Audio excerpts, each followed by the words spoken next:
And we are back on the build phase. I'm Mr. Ben. And oh man, Upper Deck, the things you do to me. All right. I think this is my fifth attempt to try to get this episode recorded. And every time I have gotten into the editing booth and been like, I really don't like my tone. I really, and I cannot find the correct tone to strike. Like, at least in my opinion, I feel like the balancing act I'm trying to pull off is maybe a little too difficult. So I've decided instead I'm just going to fall. I'm just going to put all my thoughts out there and they're going to sound like what they sound like. And the meta consideration of tone policing myself, I'm just going to tell myself that I'm going to let go of it. Uh, so it's been a couple weeks now. I'm a little late to the party to comment on this topic, but Upper Deck has officially announced that they signed a deal with DC Comics. They talked about trading cards, they talked about gaming space in the initial release, and we have since seen direct confirmation that they are working DC characters into the Legendary game system. Now, first of all, for legendary players, this is like the best news ever. Like, this is amazing. Like, what could you want in legendary more than DC? Well, maybe invincible, but as far as like the big get, as far as like a well of content, you look at the decade plus of content that Legendary has put out for Marvel. The idea that they would now be able to enter into like a DC era and start turning out Batman, a million different versions of Batman across all those stories. I think that's really exciting for the folks that really love Legendary.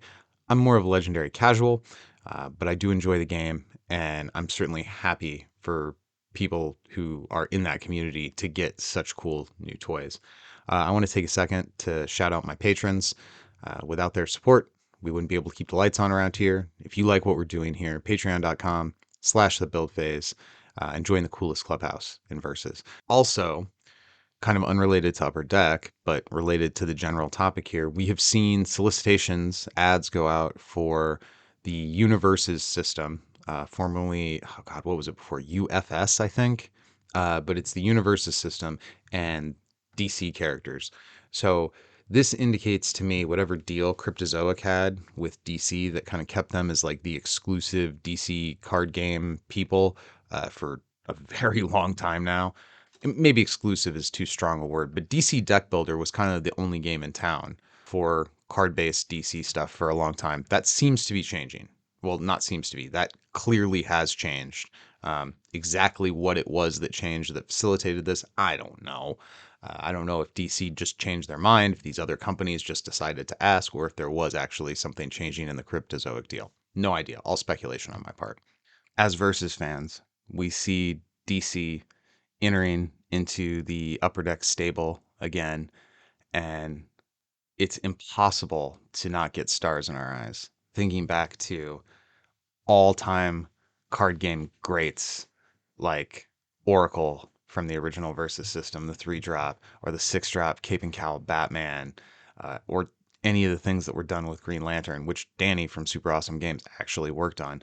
There is so much lore. I'm literally looking at an uncut sheet of DC Legends versus cards hanging on the wall in my office. And just on this sheet, there's so many characters that I would love to see in our game. So it's hard not to start to get a little drunk, a little intoxicated on just the possibility and promise of this announcement.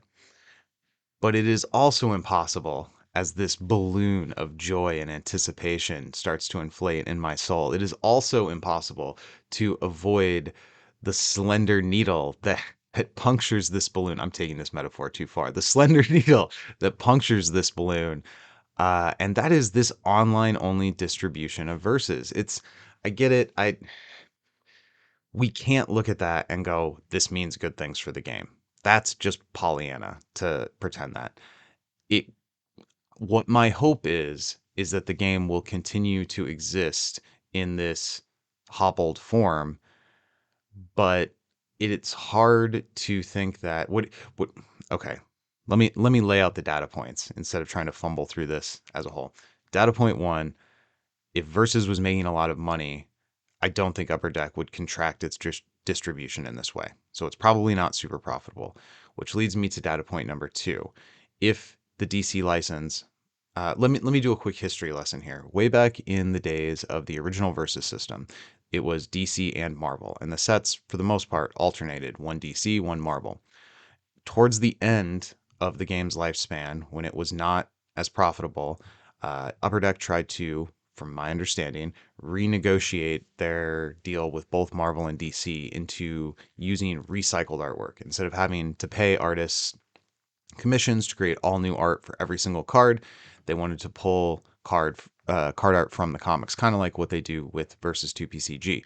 Marvel said cool, DC said no. So the Upper Deck DC relationship with Versus kind of ended at that point because it wasn't financially viable to commission all this artwork for a game that wasn't hitting whatever sales marks. That is, again, I wasn't in any of these rooms, but that is my understanding roughly of what happened at the end of the old Versus system, which leads me to believe, and other things lead me to believe that DC is a little bit harder to work with as a licensor than, say, Marvel or some other companies. They are very protective of their IP. They have very high standards in how they want it presented. The recently very short-lived DC Dual Force card game uh, being an example of, if it didn't live up to expectations and it got killed in like a month after release. So that is the second data point, how difficult, and a lot of times in corporate arenas, difficulty in working with somebody translates directly into money. It's more, you have to have more lawyers sign off on the deals, more lawyers look at the deals, this kind of stuff.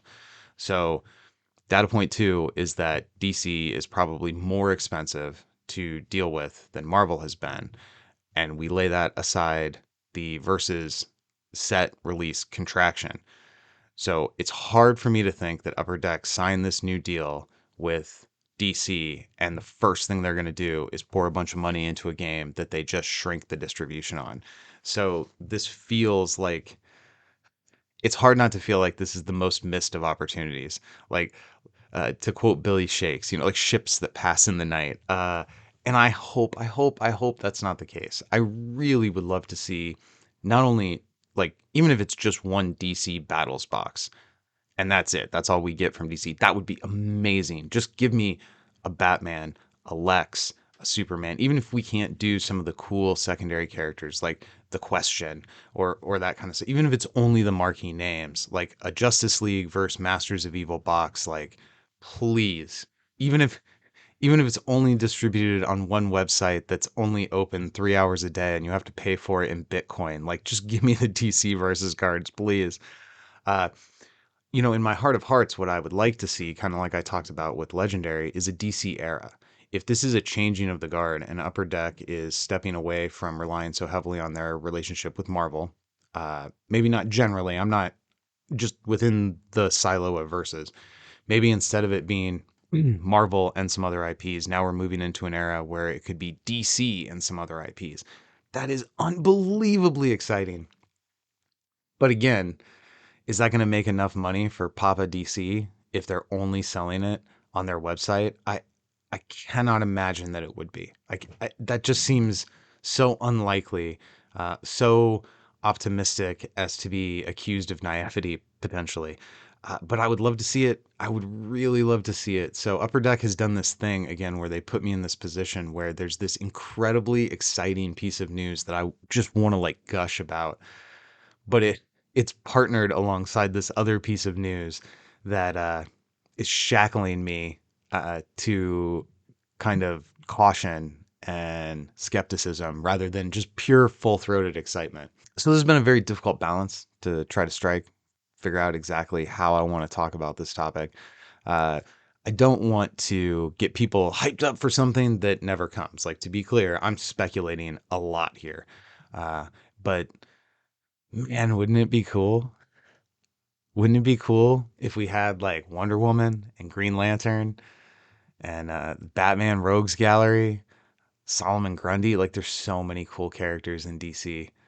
Oh man, imagine what Super Awesome Games would do with somebody like Mr. Mixelplick, Mr. Spillick, or however you say it. Uh, like the fifth dimension imp characters that literally within DC kind of go in and out of reality and know that the reader's there and all like this is the kind of content that Super Awesome Games could go bananas with. But are we going to see it? Is it too late for verses? I don't know. I don't know. I'm excited for this new era. Super excited for the Legendary guys. By the way, shout out if you do enjoy playing Legendary. I got a message from Bageltop Games yesterday, recently, about him starting off another league that's designed for folks to play with their kids, which sounds like a pretty cool way to engage with the game. So definitely check that out, Bageltop Games, if you're interested in that Legendary stuff. And as far as the versus DC, oh man, um, I'm trying to be cautiously excited.